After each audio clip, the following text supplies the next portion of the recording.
Usap-usapan nga ngayon sa publiko, lalong-lalo na sa social media. Pagkatapos kasi ng tagumpay ng movie ni Alden Richards, ay kumakalat ngayon ang gagawing movie ni Alden Richards naman at Maine Mendoza. At ito ay may go signal na sa kani-kanilang management. Napakagandang balita nga nito kung ito ay totoo. Kung mapapansin nyo, naka-priority ngayon ang paggawa ni Alden Richards ng isang movie. Kaya napakatagumpay ng kanyang huling movie na ito na Hello Love Again. Ngunit kung si Alden Richards nga ay napakaseryoso at talaga naman na nakapokus lang sa paggawa ng movie, ay hindi niya ito pwedeng sundan ng putyo-putyo lamang na leading lady.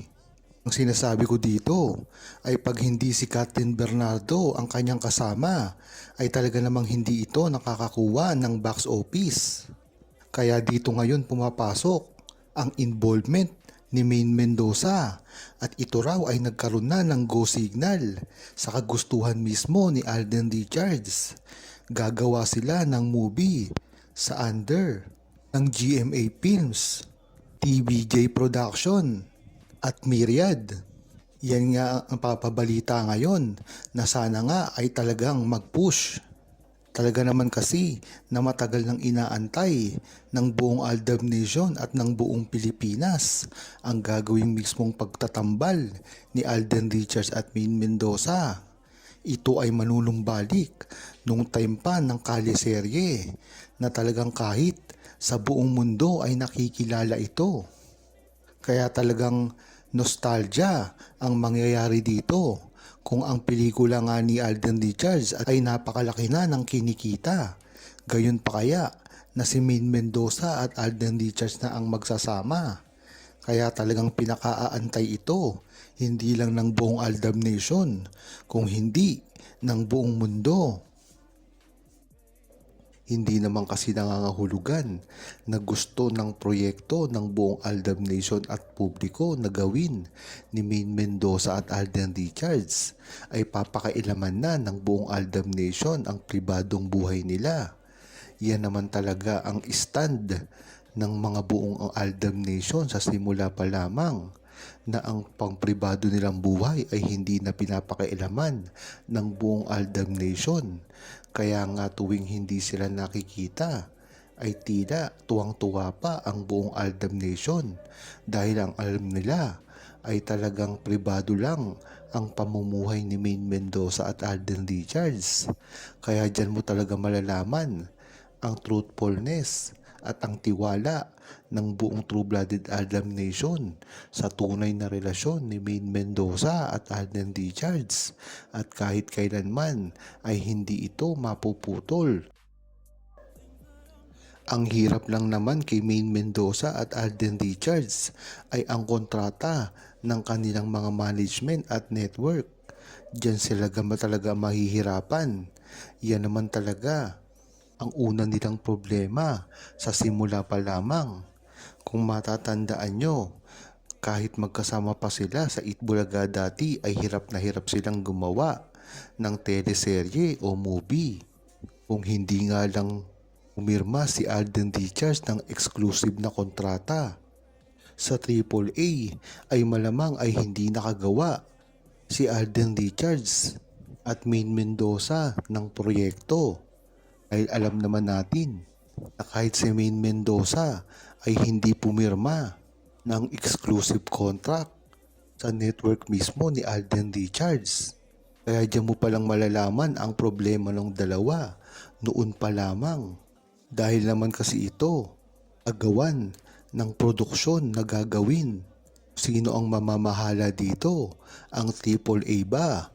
Ang MSET ni Bossing Big Soto at ang GMA Network? Dahil dito, nahihirapang pagsamahin si Maine Mendoza at Alden Richards dahil hindi alam kung sino ang mag-i-spearhead ng produksyon. Katulad na lang ito ng proyekto ni Alden Richards at Catherine Bernardo. Nahihirapan dito kung sino ang mag-i-spearhead, ang Star Cine ba o GMA Films. Ngunit alam naman natin na ang ABS-CBN ay nawala na. Kaya napilitan na rin siguro ang Star Cinema na isama ang GMA Network. Dahil kung hindi ito mangyayari, wala sana ang GMA Network produksyon ng movie nila. Katulad na lang dito, si Dingdong Dantes. Yung dati ay meron pang franchise ang ABS-CBN ay hindi kasama ang anumang management ni Dingdong Dantes nung gumawa siya sa Star Cinema. Ngunit nung nawala ang ABS-CBN ng franchise ay tila lumalambot ang puso nito. Tila nakagawa pa mismo si Dingdong Dantes ng kanyang produksyon ng Agosto 2. Ngunit iba ito pagdating kay Maine Mendoza at Alden Richards dahil magkasama lamang sa iisang network ang mga nasabing produksyon. Kaya talagang mahihirapan sila dito. Ngunit ang napakatalinong si Alden Richards ay gumawa ng paraan. Ito ay ang kanyang produksyon na Myriad na alam naman natin na kahit sinong artista ay pwede dito. Kahit hindi payagan si Alden Richards ng kanyang network at gamitin ang banner na GMA Films ay kayang-kayang mag-solo ni Alden Richards sa kanyang Myriad na produksyon. Kakabit lamang niya ito sa AAA. Nangangalaga naman kay Maine Mendoza. Kaya dapat natin itong abangan. Yan talaga ang tunay na pangyayari kung bakit hindi madalas magkasama si Alden Richards at Maine Mendoza at iisa lamang ang nagawa nilang pelikula at teleserye. Pagkakataon na ngang umamin ni Maine Mendoza at Alden Richards. Pagkakataon na kasing ito na talagang napapansin sila sa publiko ngayon at sikat na sikat silang muli.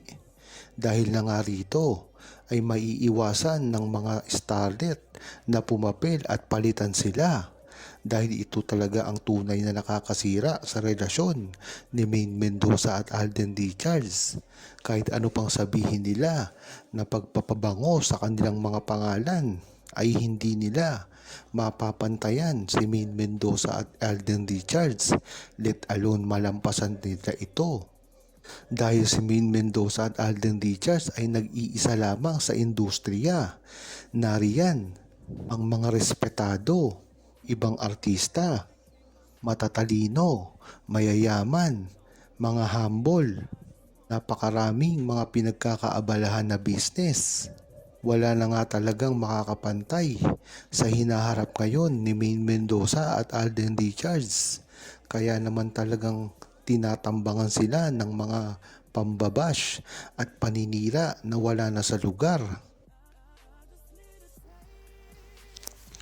Huwag kalimutang mag-subscribe, comment at i-like ang video na ito. Thanks for watching!